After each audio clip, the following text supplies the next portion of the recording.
So in this week's video, I wanted to talk about expired film, which has become very popular in recent years and a lot of photographers are leaning towards it. And I did want to share my thoughts and my experiences using some expired film. So on every box of film that you buy, there will be an expiration date. And what this basically means is that from this date, the film won't be as accurate as it would be when you bought it. And the reason for that is that film over time loses its sensitivity to light. So after that expiration date, the film will become much less sensitive to light, and thus if you were to use the normal box settings, you won't really get the images that you expect. So to counter this, you have to overexpose your film. So the rule of thumb is one stop per decade past the expiration date. So if you bought 400 ISO film that expired 20 years ago, you'd have to overexpose that by 2 stops, which basically means you treat that 400 ISO film like 100 ISO film. And when you meter it with a light meter, you'd input 100 ISO and use those settings and values to expose your film.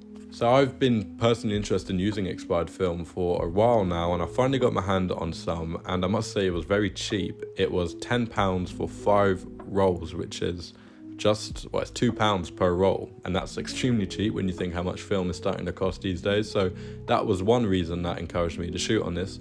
Also, I wanted to push myself a bit as a photographer, get out of my comfort zone. I'm very used to using films that I use quite a lot, like Kodak Gold or Ultramax, so I'm used to getting results of that, and I wanted to push myself out of that comfort zone and try a new film where I had no idea how the images would turn out. And as you will see with the pictures in a minute, I messed up a lot of these exposures. So yeah, it's not that easy to expose expired film. So the 2 films I will be using in today's video is Fuji Color C200, which expired in 2012, and some Tesco color film, which I don't actually know when that expired. It didn't come with a box, so I had to do some research, and I believe that it probably expired in around the year 2000. So I'm going to be exposing it based on that.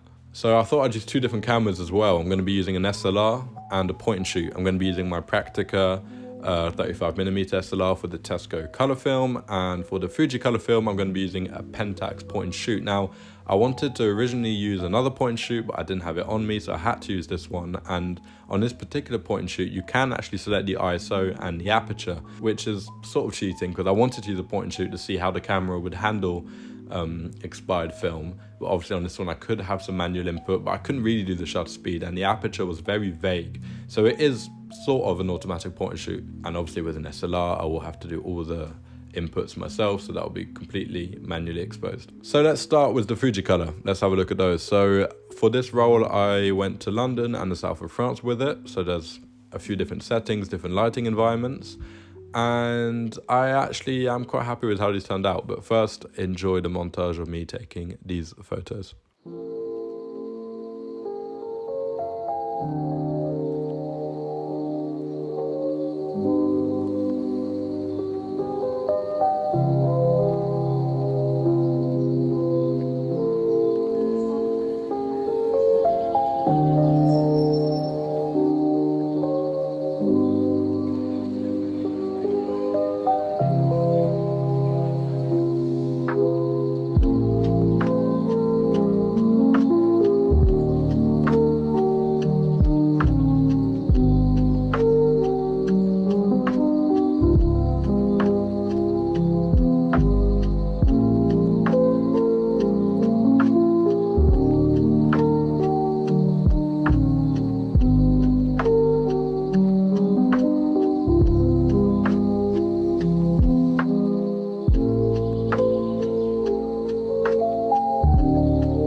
So yeah, I actually quite like these pictures. There's something quite nostalgic about them. The main and obvious problem is the colour. They are very red or pink even, very warm.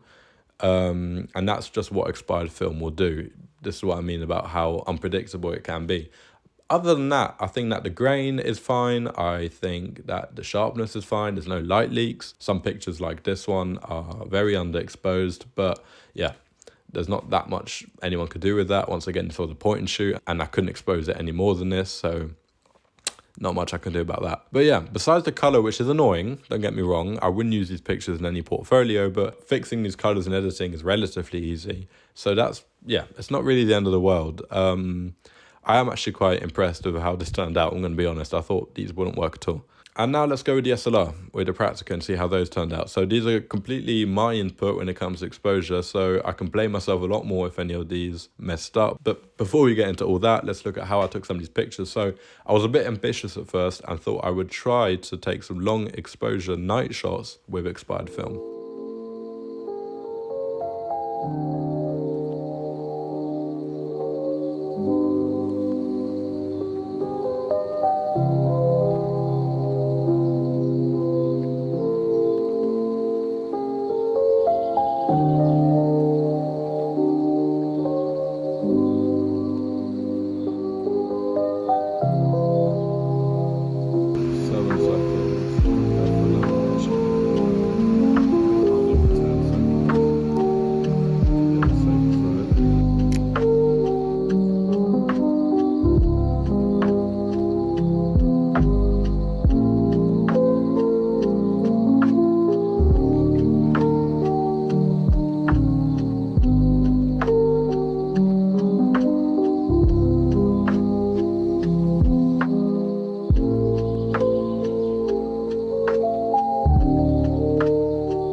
You know what? I'm really happy with how these turned out. I wasn't expecting these to turn out at all. And obviously this one, yeah, this one doesn't work. There's a huge light leak in it. I don't really have to explain why that one didn't work. However, these two aren't bad. I will say, I don't know if this is an issue with the camera, the lens, or just how they're developed, or even the film. They're very soft, as in the focusing. They're not sharp at all. I don't think that's necessarily something to do with the film. It could just be how I focused, but that is a theme of all the other pictures you will see. They are not very sharp, which is a bit disappointing. But anyway, the colors, I think the colors look good.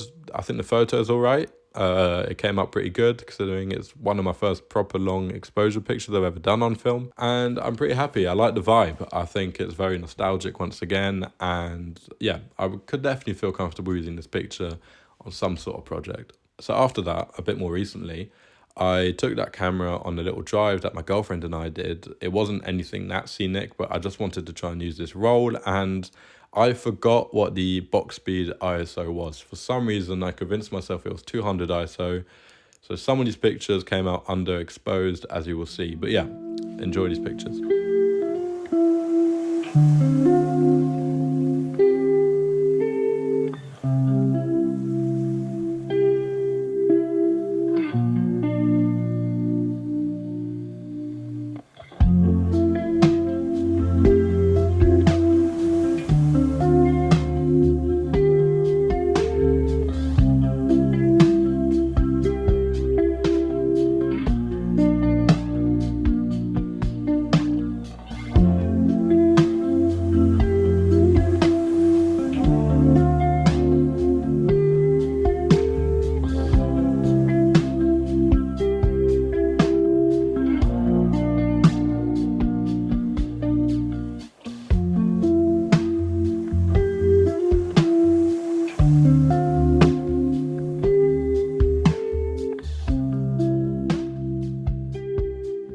using all the lowest settings that I possibly could, so I did have to compensate by using a slow shutter speed, which is why a few of these pictures are blurry. That's completely my fault, nothing to do with the film. I do quite like the colours from this roll. I think there's something very sort of mundane and very dry about the colours, but also something quite punchy about them. I can't really explain it. So the final set of pictures of some furniture that I quite liked. The lighting was lovely, so I thought I would use this camera to try and capture that.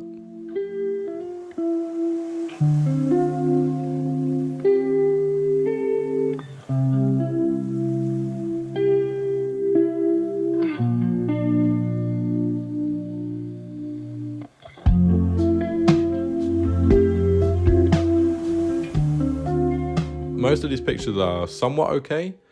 I think that they're a bit underexposed for the most part. That's my fault again.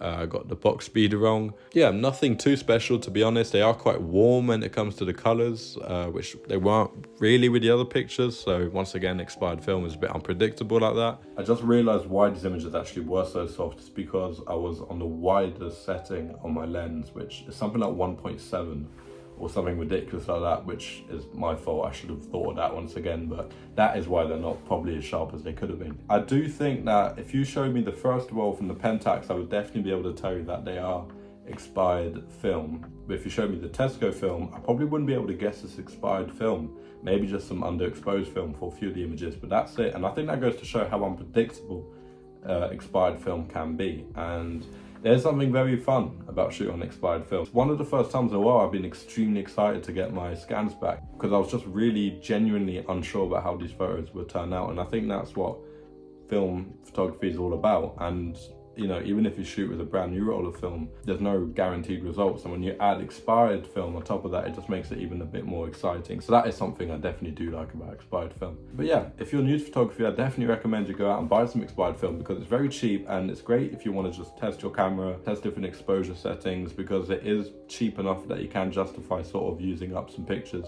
which you can't really do anymore on brand new regular film. Sadly, it's just too expensive. But overall, I'm pretty happy with how these turned out. Let me know in the comments what you thought about these pictures. If you've got any tips, I'd love to hear, or if you've got any experiences about shooting expired film, please let me know in the comments. I'll be happy to read all those. Make sure you hit the like button and subscribe, and as always, I will see you next Saturday for a new video.